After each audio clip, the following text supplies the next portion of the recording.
y'all, welcome back to my channel. It's Kiki, also known as Reminisce Naturals, and in today's video I'm going to be doing a skincare video haul.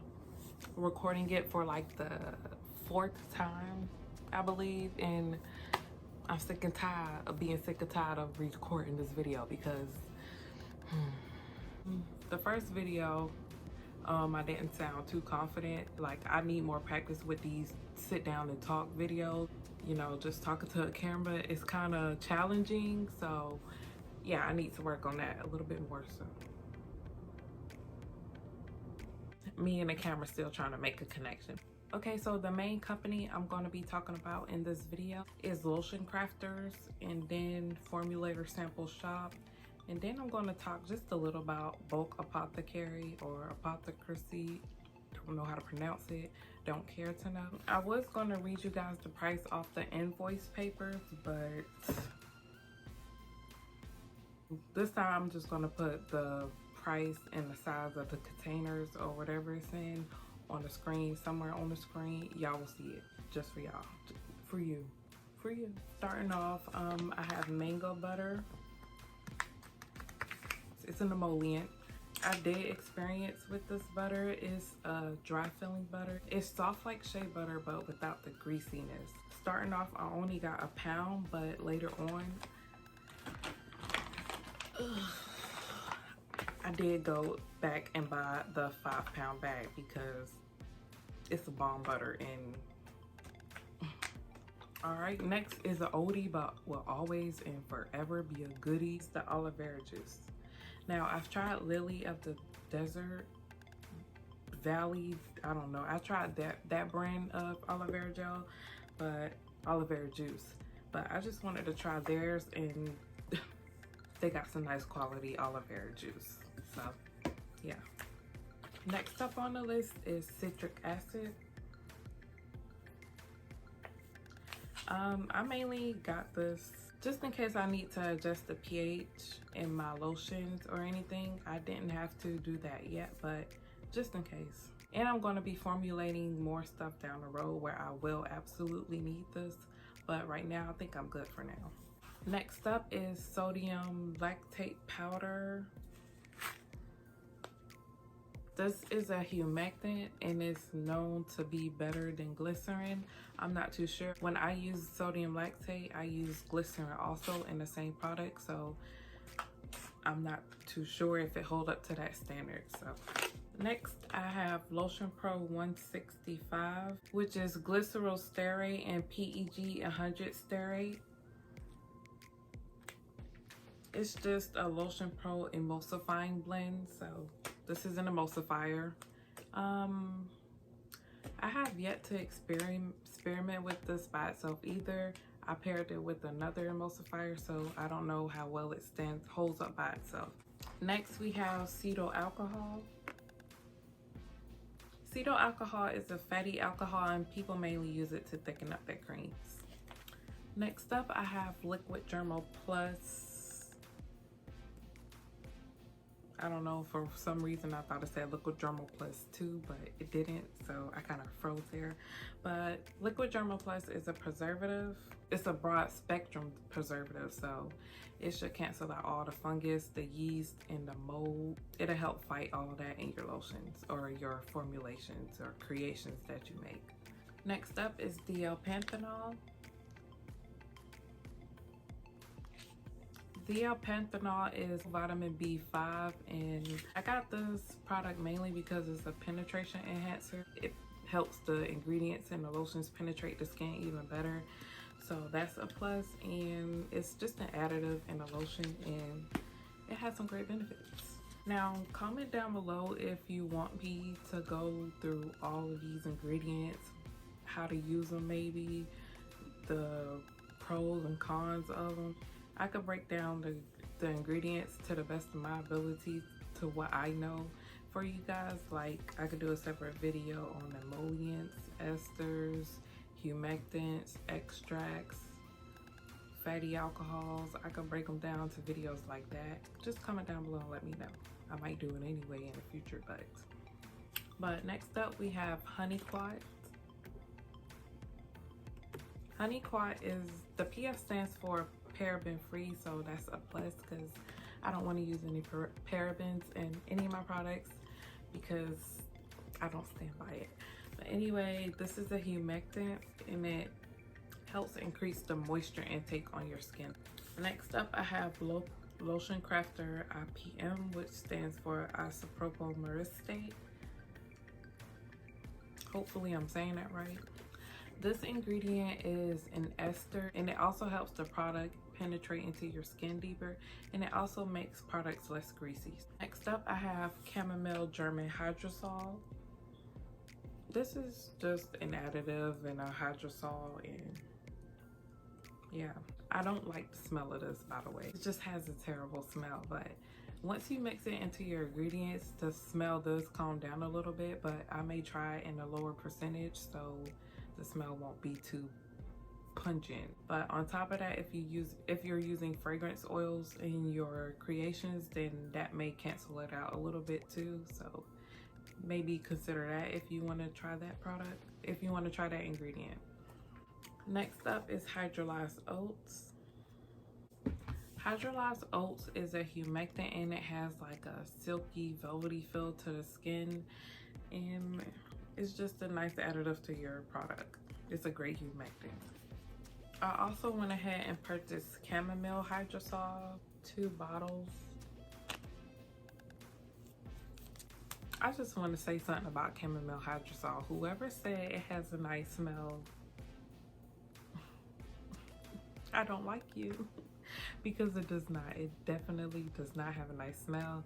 I could smell the actual cucumber plant smell, but I thought it had like kind of a crisp, refreshing cucumbery smell. Like, fool me, because it doesn't. But I'm pretty sure I could cancel that smell out too with my fragrance oil. So yeah. Next up is silk amino acids. Again, the PF stands for paraben free. Silk amino acids is just an additive to the lotion. It's also a penetrator and helps the product penetrate into your skin even better. Okay, moving on to the extracts, my favorite part. So starting off with Centella asiatica.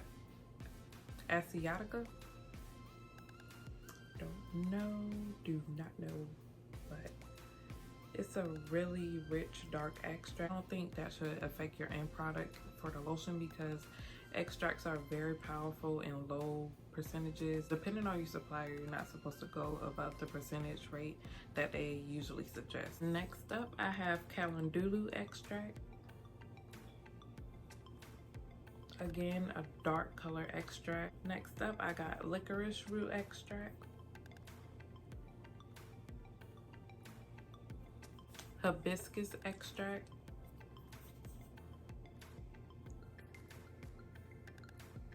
green tea extract,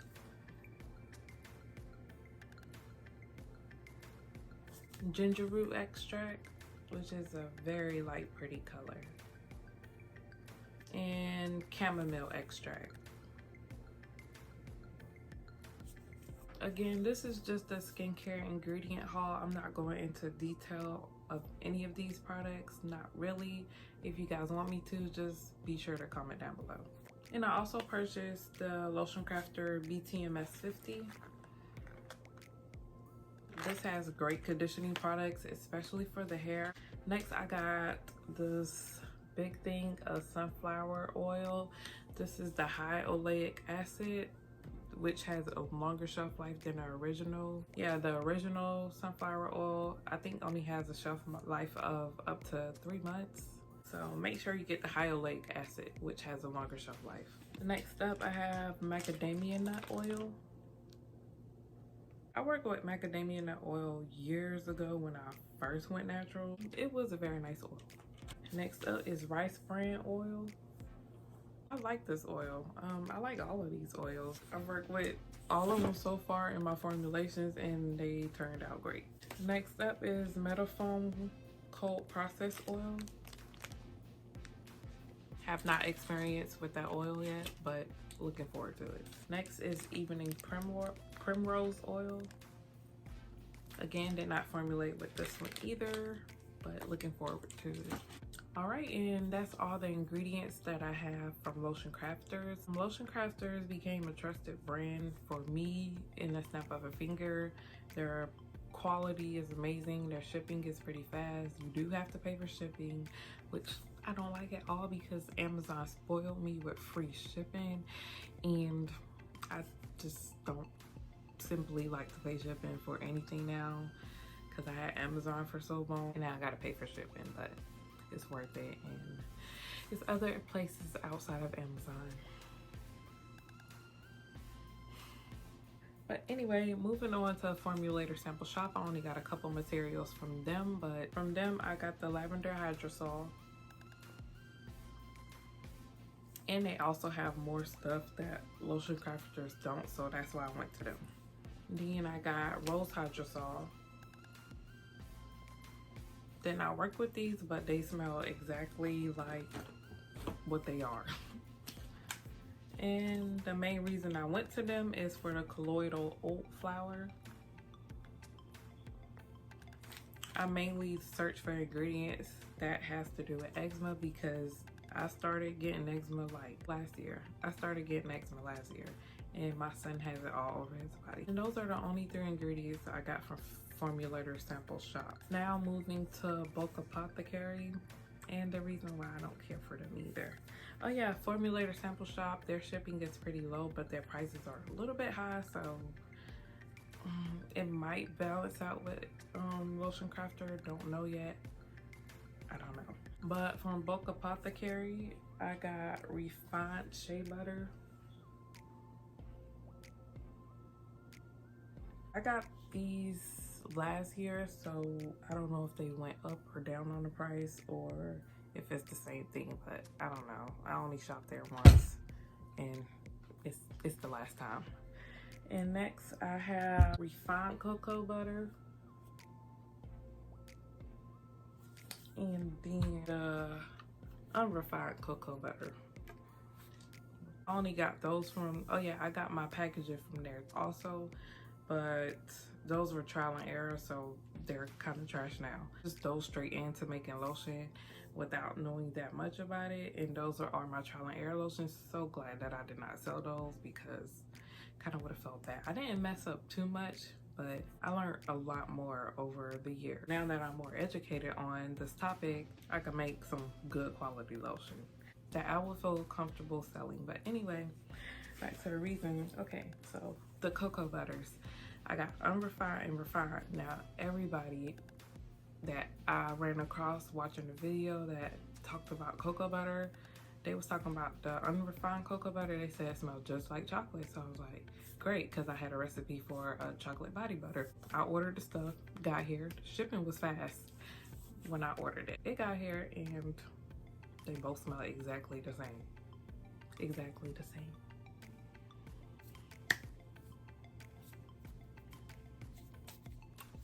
Why do they smell the same? Like later on down the road, I ordered this off of Amazon like a couple weeks ago, like a week or 2 ago. I know it says cow butter, however you pronounce it. I smell that, it smells exactly like chocolate. Exactly like chocolate. So I'm like, they sold me 2 big old pails of refined cocoa butter, and I don't like that at all. At all. So I got played, but it's okay. It's not, but it gotta be. Anyway, so this cocoa butter or cow butter, however you pronounce this one, smells exactly like chocolate. Like, that's why I don't like Bulk Apothecary no more, because they play me. And I be seeing the reviews of other customers and they be getting played. And they never in stock, so I can't have a supplier that's never in stock. Moving on to stuff that I just randomly got on Amazon from the Amazon suppliers that I felt like should be in this video is a glycerin. Vegetable glycerin, because there's different types of glycerins, but I get the vegetable one, got Optifin, which is a preservative. It's a good preservative. It's the very first preservative that I was introduced to. It held up good in all of my products. Next up is stearic acid, which is another fatty alcohol. It's like cetyl alcohol. Next, I have guar gum powder. This is also a thickener. I have not experienced with this, but this is the food grade one. I kind of wanted the cosmetic grade one, but I see how this one holds up. Next, I have emulsifying wax. It's a great emulsifying wax. Next, I have arrowroot powder. I got arrowroot powder mainly for my body butter. And last but not least, I have unrefined shea butter. That's all my skincare ingredients that I feel that are crucial for this video. That's it for today's video. Do not forget to check the description box. I will link everything from Amazon down below. I will just direct you guys to Formulator Sample Shop, Lotion Crafters, and I'm not linking out to Bulk Apothecary. Y'all know Amazon prices change and fluctuates every second of the day, so don't know the price for sure on those. Again, comment down below if you guys want me to do separate videos of the ingredients and their categories, and I will gladly do that for you guys. Don't forget to give this video a thumbs up. Do not click out of this video without subscribing to my channel down below, okay? Okay, I'll see y'all in my next video. Deuces.